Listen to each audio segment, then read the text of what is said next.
What if the deepest question about God is not about heaven, but about suffering? Not about eternity, but about this moment.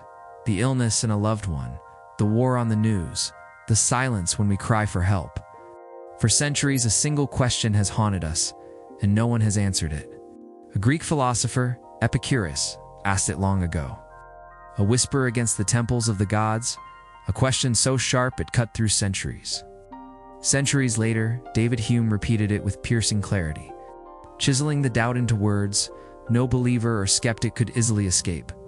Is he willing to prevent evil, but not able? Then he is impotent. Is he able but not willing? Then he is malevolent. Is he both able and willing? Then whence evil? 3 sentences, each one a blade. Each one stripping away the comfort of certainty. It is not just a riddle about gods, it is the wound of existence itself. For if power and love rule the universe, why do tears still fall? If justice is written in the stars, why do children suffer? If meaning governs all things, why do we so often feel abandoned? 1 question, 3 possibilities. And an echo that has never died, a silence that confronts every soul who has ever prayed, ever mourned, ever dared to hope. Imagine Athens in the 3rd century, before Common Era. The city still bore the scars of war and empire, but in a quiet garden, away from the clamor of the agora, something radical unfolded. Here, Epicurus gathered his students, not in marble temples, with solemn hymns, not with sacrifices rising to the heavens, but in the simple company of friends, to learn how to live without fear. He looked at thunder rolling across the skies, at earthquakes splitting the earth, at plagues that swept through streets without mercy. Where others saw the hand of angry gods, Epicurus saw only nature, blind, indifferent, following its own hidden laws. The gods, he claimed, may exist, but if they do, they dwell far beyond our world. Untouched, serene, unconcerned with human prayers or punishments. No divine wrath, no divine rescue. Only the cold and beautiful machinery of nature. But then, the question deepens. If the gods do not move, what of suffering? Why do we bleed, if not to appease them? Why do we mourn, if no higher hand will comfort us? And if they care nothing for us, what is their worth? Are they not reduced to shadows, ornaments in the sky? Powerful, perhaps, but powerless in meaning? There lies the scandal of Epicurus. Not that he denied the gods, but that he made them irrelevant. To understand the boldness of this, we must step back. Athens, shining city of reason, yet trembling with insecurity. Here Socrates, the teacher of teachers, stood trial for corrupting the youth, for daring to ask questions that pierced too deep. And when the poison cup touched his lips, he met death with calm, believing, perhaps hoping, that beyond this fleeting life there was a deeper order, a justice that outlived the city's injustice. But Athens buried its wisest voice, and the gods, they did nothing. No thunderbolt struck the judges, no hand of heaven reached down to stop the hemlock. The silence was deafening. It was this silence that Epicurus inherited.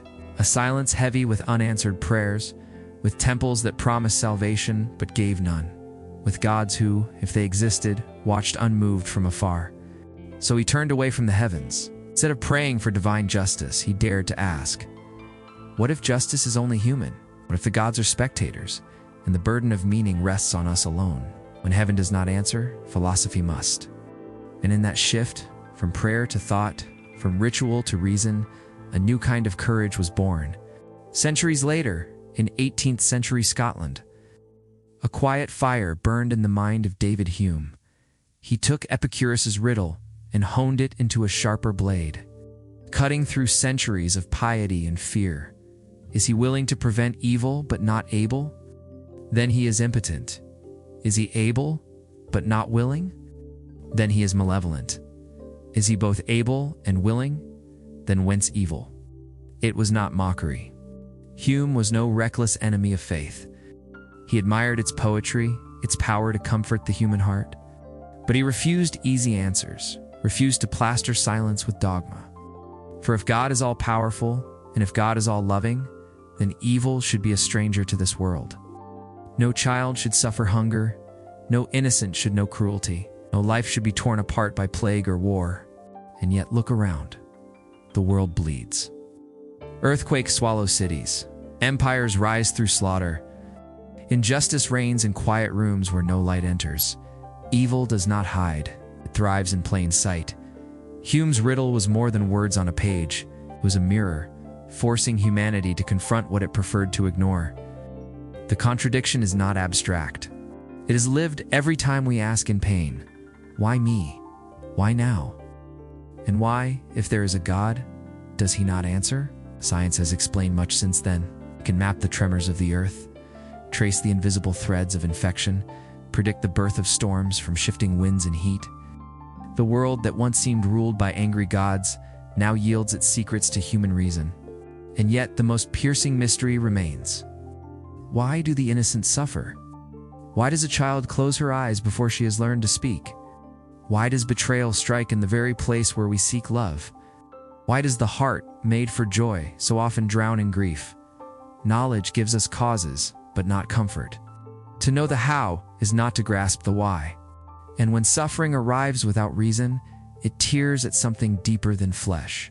It unsettles the soul, psychologists tell us. We can endure pain if it carries meaning. Soldier bears wounds for comrades. Parent sacrifices sleep for a child. In these, suffering has a story, a thread that binds it to purpose.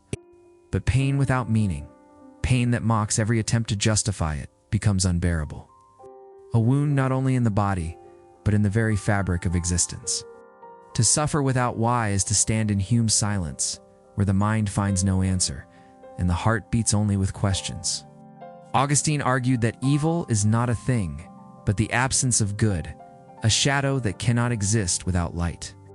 He saw sin not as a rival force, but as a fracture, a turning away from the source of all being. Evil, to him, had no substance of its own. But Dostoevsky raged against this vision. What light, he asked, could ever justify the tears of a suffering child? Could eternity's bliss ever erase one moment of a child's scream? No doctrine, no heaven, no promised paradise was worth such a cost.